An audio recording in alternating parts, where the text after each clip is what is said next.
ए जी सुनी नु, जल्दी आए, सब लोग आवे वाला बा, हमरा से इतना लोग ना समरे। घर कितना सुंदर हो गई। तोनी के कम से कम साल में 2 बार आवे लोग। भोर में हम भैंस के दूध वाला चाय ना पियब, हमरा गंदा लगे, ओकरा ऊपर छाड़ी जमनेला। पूनम दीदी से बेसी बात जन करब, जवन मुंह में आवेला बोलते हिले। तो मुंह पर टेप लगा लेता नहीं। ए मोहितवा, इतना सुंदर लड़की तोरा कहाँ मिलल रे? बाकी या हम सुंदर नहीं का। उठेला करे जवा में वीर बारी धनिया। हेलो गाइस, आज हम आप सबको दिखाएंगे गांव का तैयारी छठ पूजा का। इट्स माय फर्स्ट छठ, पता नहीं हम कर पाएंगे कि नहीं। मेरा भी पहला ही छठ।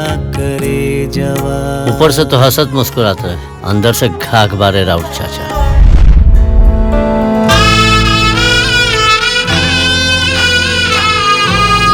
ऊ आदमी धन खातिर केहू के न चिन्हे, हमरा साथ बीतल बात हम जानता नहीं नो।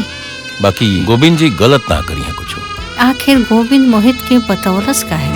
हे दीनानाथ पुकार मोहित भैया सब कुछ अपने ईगो पर ले लिया है। मोहित भैया को समझना चाहिए। मामा को नहीं समझना चाहिए। चाचा बानी तो चाचा नियर रही, हमारे बाप बने के कोशिश मत करी।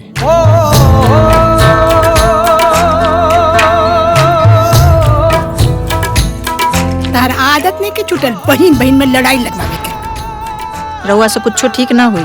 तुम्हारा असली रंग तो अब हम देख रहे हैं। दोबारा पे पुलिस आई, बदनामी होगी। चुपचाप ई घर के फैमिली ड्रामा देखत रही, हम मजा लेत रही। लेकिन सच क्या है? जौन बात दफन बाटे ओकरा दफन रहे दा।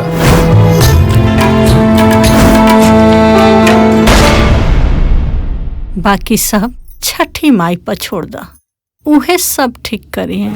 केलवा के पात पर उगेलन सूरज मल जाके झुके।